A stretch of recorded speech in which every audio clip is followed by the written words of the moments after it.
좋으신 하나님이 주시는 은총과 또 평화가 이 저녁에 사랑하는 여러분들과 함께 하시기를 빕니다. 에스겔 강의 23번째 시간입니다. 비유는 설명보다 더 설득력이 있습니다. 비유의 힘을 아셨고 또 이 비유를 잘 사용하셨던 분이 예수님입니다. 예수께서는 인간의 지성과 이성으로 이해할 수 없는 하나님의 나라의 비밀을 이 비유를 풀어서 설명하셨죠. 대표적인 것이 겨자씨 비유와 누룩의 비유입니다. 그런데 놀라운 점은 인간의 이성과 지성으로 볼 수 없었던, 보이지 않았던 하나님의 나라를 비유를 통해서 볼 수 있고 보게 되었다는 사실입니다. 오늘의 본문도 하나님이 한 비유를 사용하셔서 에스겔에게 말씀하십니다. 2절입니다. 인자야 두 여인이 있으니 한 어머니의 딸이라. 4절 그 이름이 형은 오홀라요 아우는 오홀리바라. 그들이 내게 속하여 자녀를 낳았나니 그 이름으로 말하면 오홀라는 사마리아요 오홀리바는 예루살렘이니라.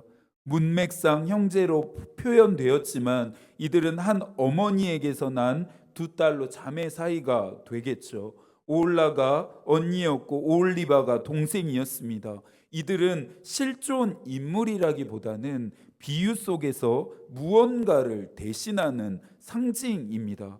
바로 사마리아와 예루살렘입니다.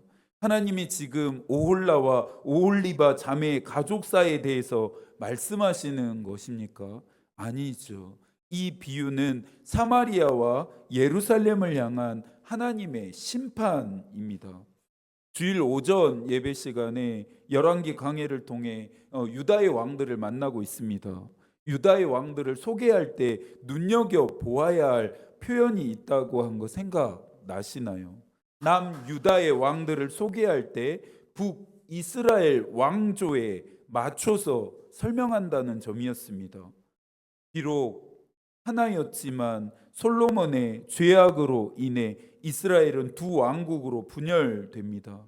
하지만 이들이 결국엔 하나님 보시기에 하나의 백성임을 강조하기 위한 장치라 말씀드렸습니다. 오홀라와 오홀리바가 한 어머니의 딸이라고 하는 이 표현은 두 가지를 의미하는데요. 첫 번째는 사마리아와 예루살렘은 분열되었지만 원래는 하나였다는 역사적 의미이고, 두 번째는 사마리아와 예루살렘은 하나님에게서 난 자녀들이라는 영적인 의미입니다. 정리를 해보자면 오늘의 이야기는 하나님에게서 난 하나님의 백성이 범죄함으로 말미암아 그들을 심판하신다라고 하는 예언을 에스겔을 통해 전달하십니다. 그러면 지금부터는 오홀라와 오홀리바의 죄가 무엇인지를 살펴보아야 하는데요. 죄를 살펴보기 전에 오늘 본문에서 반복해서 등장하는 한 단어부터 짚고 넘어가야겠습니다. 3절 그들이 애굽에서 행음하되, 5절 오홀라가 내게 속하였을 때 행음하여, 14절 그가 음행을 더하였음은. 계속해서 오늘 본문에 반복해서 이 행음이라고 하는 단어가 등장합니다. 행음 역시 실제로 저지른 성적인 죄라기보다는 사마리아와 예루살렘이 하나님을 떠났고 율법을 버리며 자신들을 통치하시는 하나님이 아닌 이방 나라들을 의지했던 죄에 대한 비유입니다. 행음이 최종적으로 가리키는 것은 우상 숭배입니다. 이 행음이라고 하는 단어 하나만으로도 우리의 삶을 성찰할 수 있습니다. 나는 행음한 사람일까요? 비록 성적인 죄를 저지르지는 않았다 할지라도 하나님을 떠났고 율법을 지키지 않고 하나님보다 세상과 사람 등 다른 것을 더 의지하고 있다면, 더 사랑하고 있다면, 더 마음에 품고 있다면 나 역시, 우리 역시 행음했습니다. 오홀라와 오홀리바의 이름을 내 이름으로도 대체할 수 있는 것이겠죠. 오홀라와 오홀리바의 이름은 성소를 뜻하는 의미로 하나님께 속하여 자녀를 낳았다 할 만큼 하나님과 언약으로 맺어진 관계입니다. 그런 그들이 타락하고 죄를 지었으니 하나님의 심판은 엄중할 수밖에 없습니다. 본격적으로 자매들의 죄를 살펴봐야겠습니다. 먼저는 오홀라입니다. 5절의 말씀을 함께 읽어볼까요? 그가 젊었을 때에 애굽 사람과 동침함에 그 처녀의 가슴이 어루만져졌으며 그의 몸에 음란함을 쏟음을 당한 바 되었더니 그가 그때부터 행음함을 맞이 아니하였느니라. 애굽과의 행음은 이스라엘 역사에서 오랫동안 존재해왔던 예입니다. 솔로몬은 정치적 입지를 강화하기 위해서 바로의 딸과 정략적인 결혼을 합니다. 여로보암도 애굽의 후원과 지지를 받아서 북이스라엘의 초대 왕으로 즉위합니다. 오홀라는 아수르와 연애를 하는데 이것은 애굽과 행음하던 못된 습관을 고치지 못했기 때문이라 하나님이 말씀하십니다. 그리스도인에게 습관은 중요합니다. 그래서 바울은 데살로니가 교회에 권면했습니다. 데살로니가전서 5장 21절과 22절입니다. 범사에 헤아려 좋은 것을 취하고 악은 어떠한 모양이라도 버리라. 인간은 부패하고 타락한 본성 때문에 자꾸만 악한 것에 끌리게 됩니다. 그러니 하나님으로부터 멀어지도록 작용하는 악한 영향력을 끊어야 합니다. 예수를 믿기 전에 가지고 있었던 나쁘고 못된 악한 습관들을 고치고 버려야 합니다. 경건의 유익을 주지 못하는 모든 행위들에서 돌아서야 합니다. 보지 말아야 할 것, 먹지 말아야 할 것, 하지 말아야 할 것 모두 다 청산해야 한다는 말입니다. 못된 습관을 고치지 않고 아수르를 더 의지했던 오홀라는 어떻게 됩니까? 9절입니다. 그러므로 내가 그를 그의 정든 자 곧 그가 연애하는 아수르 사람의 손에 넘겼더니 결국 오홀라 사마리아는 주전 722년경 아수르에 의해서 멸망합니다. 오홀라는 여자로서 감당할 수 없는 끔찍하고 비참한 수치와 모욕을 당하게 되는데요. 10절의 말씀을 새 번역으로 읽어드리겠습니다. 그들이 그의 하체를 드러내고 그의 아들 딸들을 붙잡아갔으며 끝내는 그를 칼로 죽였다. 그는 심판을 받아 여인들의 입에 오르내리게 되었다. 이것이 오홀라의 최후입니다. 다음으로 동생인 오홀리바는 오홀라가 행음으로 인해 하나님의 심판을 받는 것을 보았습니다. 언니가 당한 수치와 모욕과 죽음을 보았으면서도 오홀리바는 오히려 돌이키거나 돌아서거나 회개하지 않고 더 많이 그리고 더 열심히 죄를 짓습니다. 11절의 말씀을 함께 읽어볼까요? 그 아우 오홀리바가 이것을 보고도 그의 형보다 음욕을 더하며 그의 형의 간음함보다 그 간음이 더 심함으로 그의 형보다 더 부패하여 졌느니라. 오홀리바의 어리석음은 우리에게도 있습니다.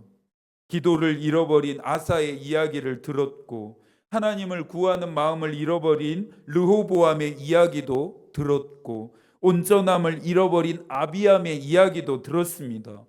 오직 믿음으로 오직 성경으로가 나의 삶의 기준과 방식과 방향이 되어야 한다는 이야기도 들었습니다. 하지만 이것을 듣고도 우리의 삶은 하나도 달라진 것이 없고 전혀 변하지 않았기 때문입니다. 아니라고 말할 수 있는지, 정말 그런지 여러분의 삶을 돌아보시기 바랍니다. 오홀리바의 죄만 크다 할 수 없습니다. 이런 우리의 죄 또한 그 크기가 작지 않고 그 무게는 가볍지 않습니다. 사마리아가 하나님 앞에서 범죄하고 있을 때 예루살렘도 똑같이 하나님 앞에서 범죄했습니다. 12절 그가 그의 이웃 아수르 사람을 연애하였나니 16절 그가 보고 곧 사랑하게 되어 사절을 갈대아 그들에게로 보내매 남유다는 국가적인 위기 앞에서 다윗처럼 하나님께 기도하며 하나님을 의지하기보다는 아수르와 바벨론의 도움을 요청했습니다. 오홀리바 역시 젊었을 때 애굽과 행음하던 죄와 결별하지 않았던 결과입니다.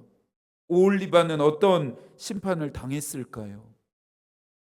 하나님은 오홀리바를 바벨론의 손에 넘기셨는데요. 25절과 26절의 말씀도 새 번역으로 읽어드릴 테니 한번 들어보시기 바랍니다. 내가 질투하여 너희에게 분노를 터뜨리면 그들이 너를 사납게 다룰 것이다. 그들이 너의 코와 귀를 잘라낼 것이며 남은 사람들도 칼로 쓰러뜨릴 것이다. 너의 아들과 딸은 붙잡혀가고 너에게서 남은 것들은 불에 타 죽을 것이다. 그들이 너의 옷을 벗기고 화려한 장식품들을 빼앗아 갈 것이다. 오홀라와 오홀리바는 결국 자신들이 사랑했던 죄 때문에 수치와 모욕과 죽임을 합니다. 행음했던 대상이 결국엔 자신들을 심판하는 칼이 됩니다.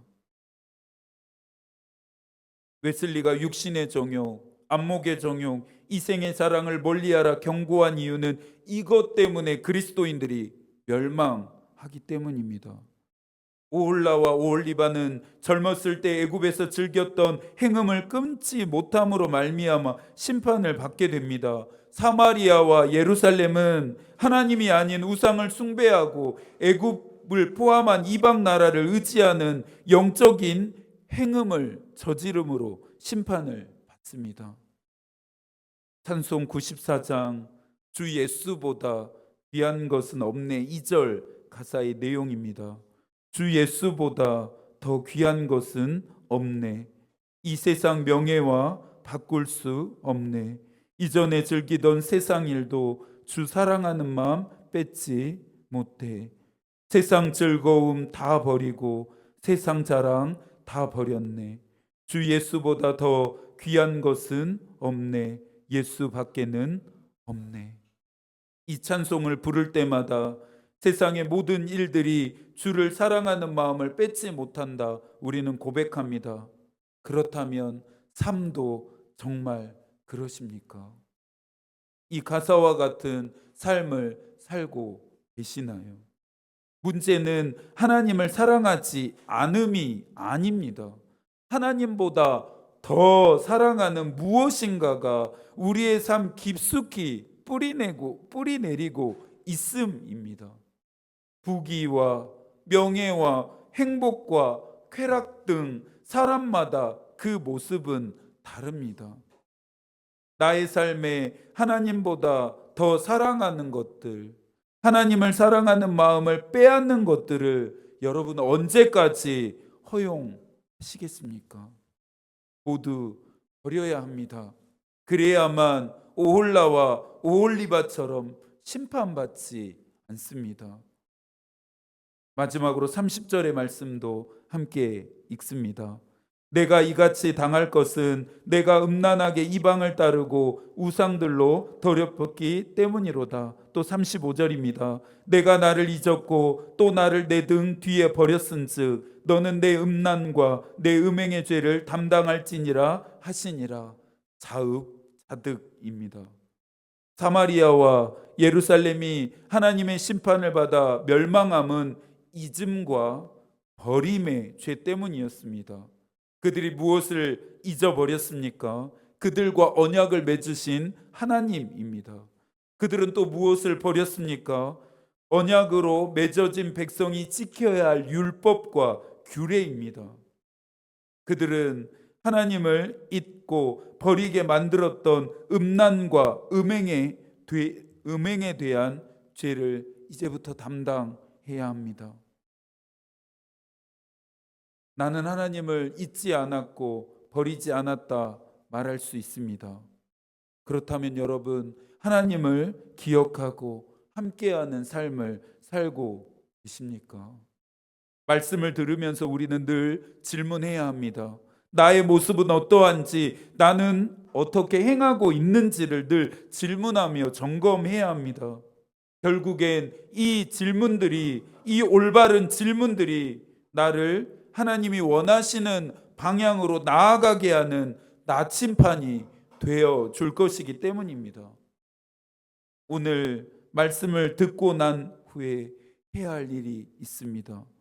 첫째는 선하지 않는 나쁜 습관들은 버리십시오. 둘째는 하나님보다 더 사랑하는 것이 있다면 당장의 우선순위를 조정하십시오.